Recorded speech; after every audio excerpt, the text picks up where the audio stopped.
to our top 8. And in the first quarterfinal action, we've got on the left Drew Scherr. He's in on spring break visiting from college in Pittsburgh. He is on mono black devotion. He went 4-0 in the Swiss and was able to double draw into the top 8. His opponent is Alec Myers, who was also an undefeated player at 4-0, double drawing as well, and these guys ended up at the 4-5 spot. So this is your first quarterfinal. So a turn 3 Lifebane Zombie nets a Burning Tree Emissary, but that doesn't stop Alec from casting another, chaining it into a Nykthos activation, and using or landing Chandra Pyromaster.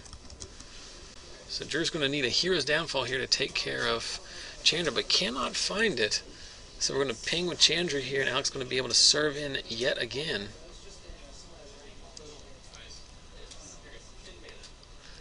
That's exactly what he does. So the Nightveil Spectre cannot block, activating Nykthos here for 6. Firing up a Stormbreath Dragon, using the extra mana floating to pump the Frostburn Weird, and attack for 1, 2, 3, 4, 5, 6, 7, 8, 9, dropping Drew all the way down to 6. Must have missed some life points in there somewhere. And Drew, going to need some answers pretty quick here. Chandra's ultimate not a concern, but that Storm Breath's going to go monstrous next turn. That by itself is going to kill him. He just passes back here.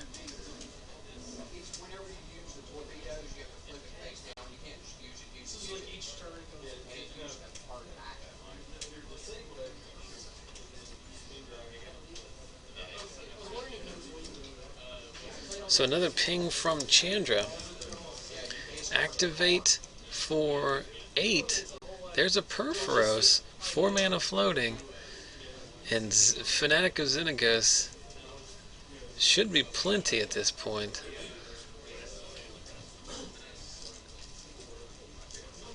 Yeah, it's more than enough. You get 2 from the Perforos trigger, you get 1,000,000 from the Devotion. So Alec doing what Alec does best. Abusing Devotion mechanic to win matches on our feature match camera. Guys, thanks for watching. If you're watching live currently, if you've been watching all day, definitely appreciate it. I know there's a million different things you could be watching right now, a lot higher profile. Obviously, we stream this simply because we can. We're mostly looking for this after the fact. But if you're on YouTube and you've watched the other 6 rounds up until now, we appreciate you checking those out. I think there's been some pretty good magic under our feature match camera today. We always appreciate you supporting us. We also encourage you to support those who support the stream, including the fine folks here at Lost Legion who hosted this event, sponsored it in kind, added an extra box to the prize pool, and ran an awesome tournament. So if you're ever in the area, we would definitely want you to stop by and check them out. We also want to thank the fine folks at InkedPlaymats.com who hooked us up with a sweet custom double playmats as you see there if you want any custom playmats of your own, or just to buy some cool playmats with some great art. For as cheap as $10, head over to InkedPlaymats.com. And finally, we encourage you to support your local game store, but we all know there's cards you need for certain formats that you can't find in your local display case. And when that happens, head over to AffinityForCards.com.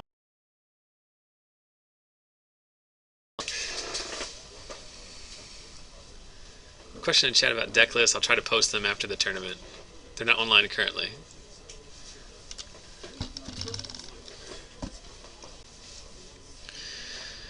So Drew trying to break even here in game 2. He starts off with a turn 2 Pack Rats. That's where he wants to be. And then Alec likely with a Burning Tree, chaining into nothing. Just getting in the way here. Now the Pack Rat plane is kind of dangerous against Alec, though I don't think Drew had a turn 3 play because he has a Mutavault and he can't cast his Nightveil Spectre. But it looks like we're going up to Desecration Demon here shortly. But it's very difficult because Alec is going to have Mizium Mortars in the sideboarded games, and the Pack Rat is somewhat of a liability, as you definitely open yourselves up to getting blown out by an overloaded Mortars, which the red-green deck is very capable of casting.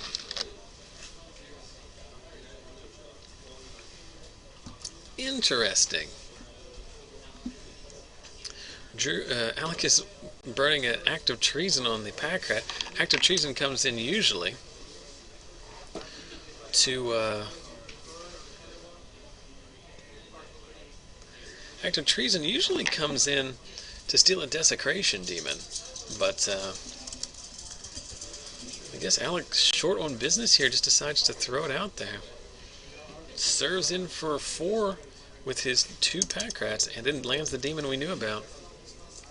So there's a Perforos. And Alec it's a very interesting keep from Alec here. I don't know exactly. Oh my. And there's a Whip of Erebos, announcing his Desecration Demon trigger. Drew's mono black deck, slightly different build. We do see a main deck Whip. Serves in with the team. Pumps both of his pack rats. 12 total. Should put Alec.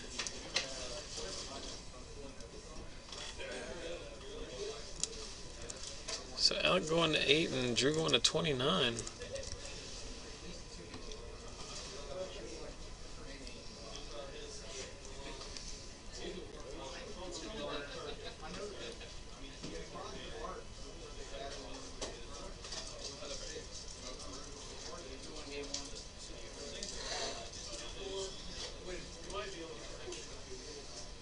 And there's a Frostburn Weird. 2 points to Drew off of the Perforos trigger. And Alec really struggling here. Just past his back. That lifelink from the Whip is going to be brutal. Is that a Fanatic of Mogus? And that's going to be enough. Fanatic of Mogus giving enough creatures Intimidate.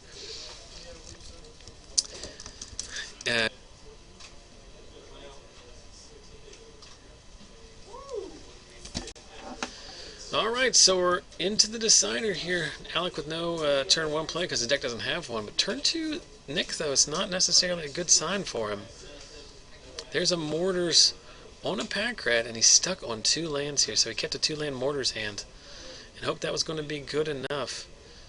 But Drew has a... Oh, no, what is that? Drew has a Pain Seer. Haven't seen a Pain Seer under our feature match camera at all. So he kept a double Mortars hand. So Drew straight up to 4 mana. And there's a Mogus's Marauder, just get in for 2 there. And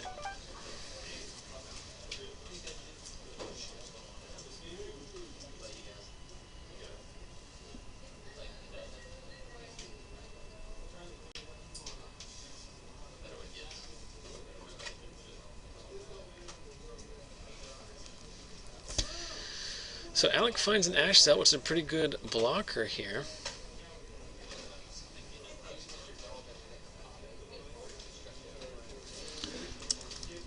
And just serves in. And Alec decides to go on the offensive here with the Ash Zealot. Puts Drew down to 16. But he's still struggling here. He's found some more lands here. He has a Nykthos, but it's not profiting any mana just yet. Drew's hand is Doomblade. No, it looks like a swamp. There's another swamp. We're going to load up. There's a Searing Blood.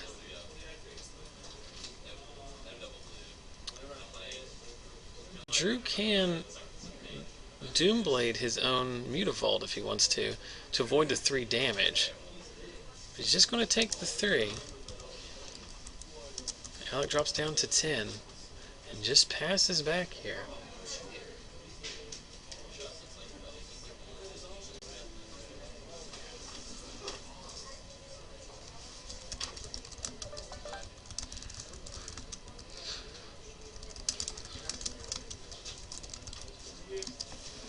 So there is a Xenagos. And Alec is just going to serve in here. So this one's getting away from Drew here. There's a Hero's Downfall on the Xenagos. I think there was an opportunity we could have gotten rid of this Ash Zealot a while ago. Serve in with the Mogus's Marauder. Put Alec down to 8. Drew really needs to start killing this Ash Zealot if he can to avoid the mana off Nykthos.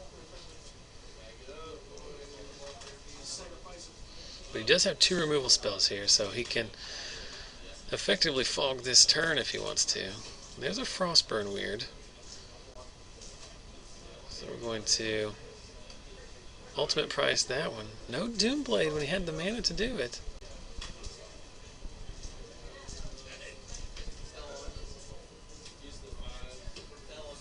Cannot tell what's in his hand there. Doomblade. Is it Doomblade Bile Blight? And ultimate price?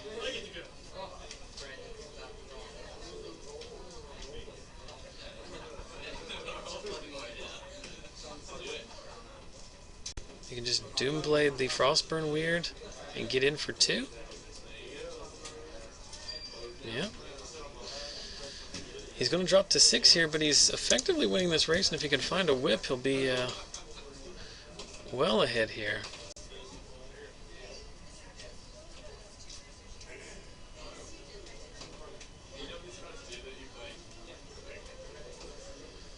So 2 mana for another Ash Zealot. We can activate our hammer here, make a 3/3, get him for 5, put Drew down to 4, and dead on board.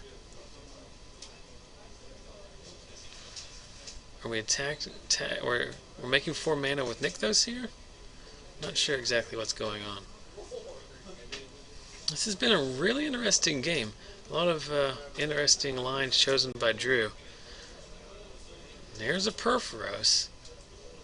The Perforos is active, so take no damage now that the Ash Zealot's dead.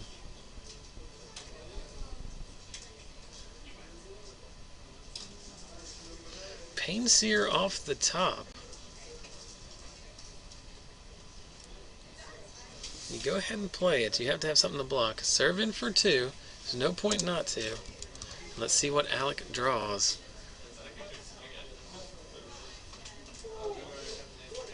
So there's a Burning Tree, floating 2. Take 2 from the Perforos trigger. Activate Nykthos for 1, 2, 3, 4, 5. There's a Domri. Fight your blocker. Everything has haste. Getcha. So Alec Myers wins this one in a nail biter. Off the strength of Perforos and his hammer. So I'm going to step